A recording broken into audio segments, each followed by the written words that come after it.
Hey everybody, how you guys doing out there today? Welcome back to another episode of Halloween at the Manor. So this is going to be our hunt update video number 12. And this last week, this is a week where I know I did a ton of work on the walkthrough, yet when I walk through it, it looks like I did absolutely nothing. But anyway, this week we did a lot of staging at night, working on what I'm going to call like our secondary lighting, things like battery operated candles and lanterns and things of that nature. And we did take footage. We staged all three rows, so we did take some footage of that. Now, of course, it's nowhere near being done, but we wanted to kind of get an idea or a feel of what we were going to do. So I have nighttime footage for that, so you guys can see that. I did work on a few other things this week, not much. Like I said, my main focus was really on the walkthrough, but I'll show you some of the other stuff I did too. But anyway, why don't we go ahead and I'll show you guys what I did, and we'll give you guys a look at the nighttime walkthrough, and hopefully you guys enjoy this one. So let's go.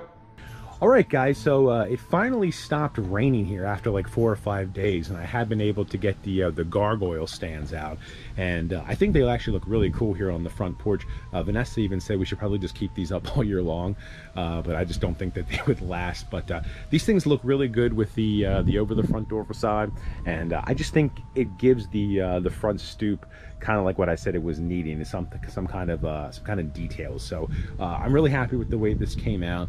Another thing I did this week is I made some fencing here for this little part of the walkway here.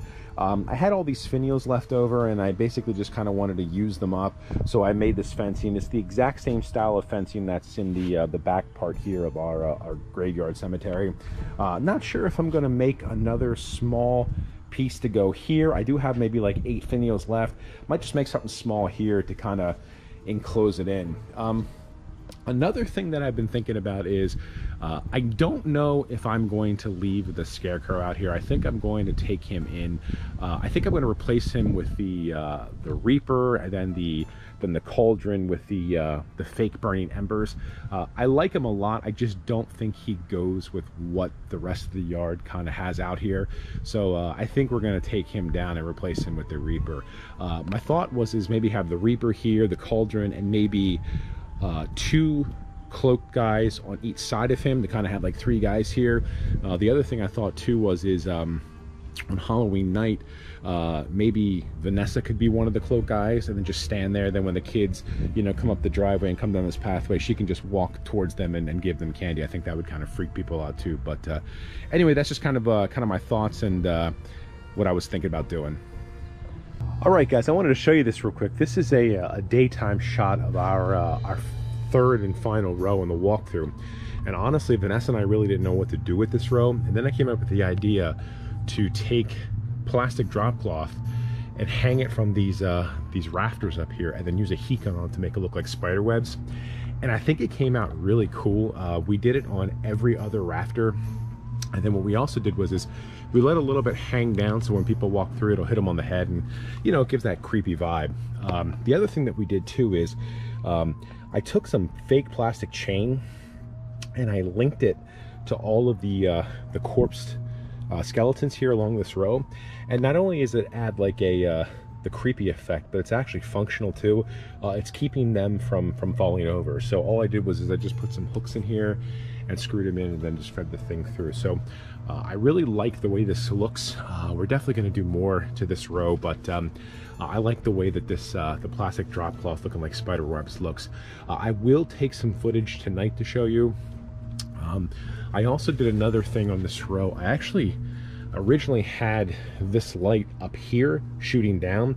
It just didn't look right. It only got like the first couple of rows, so I pulled it off and put it here and kind of angled it shooting down.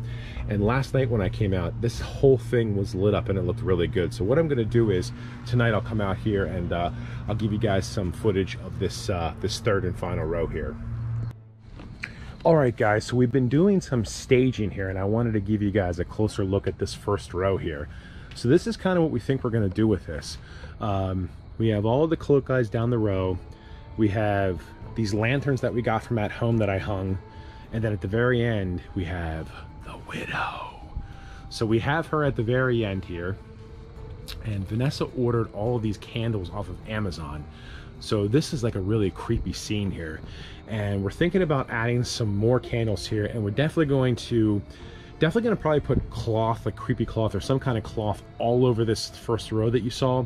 I'm trying to get away from being able to see like these wood beams, just trying to add some more details and more depth to this.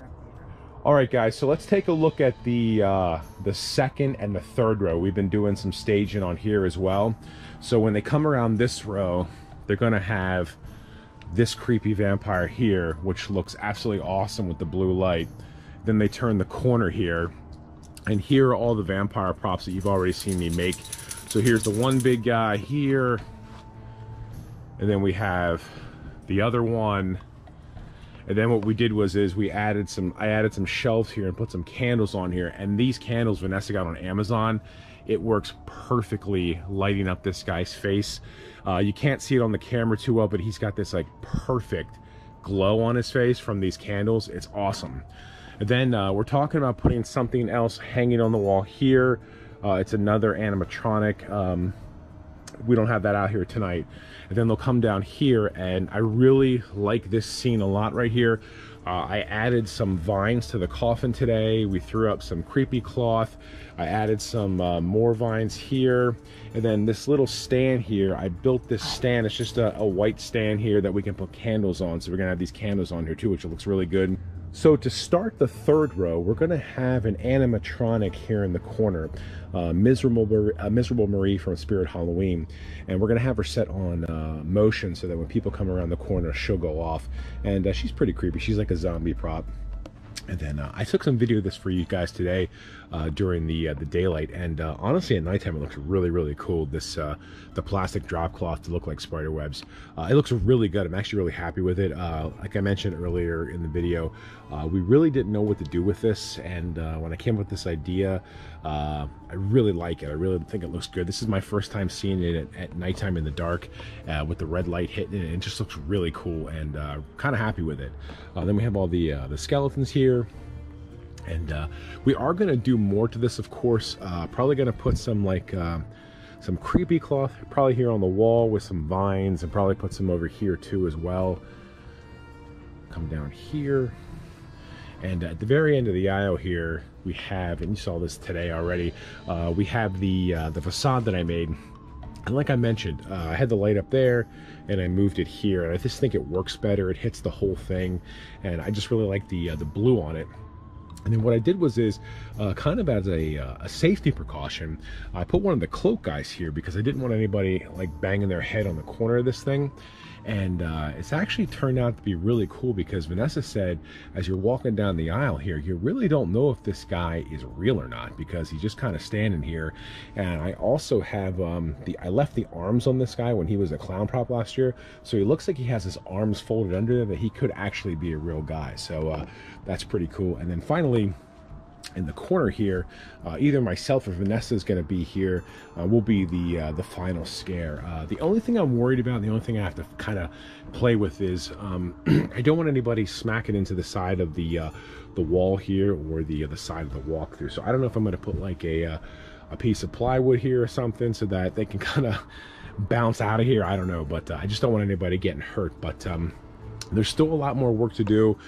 We have a ton more to go, but overall I think this thing is really starting to shape up, and I think over the next couple of weeks we'll get this thing ready to go for Halloween night.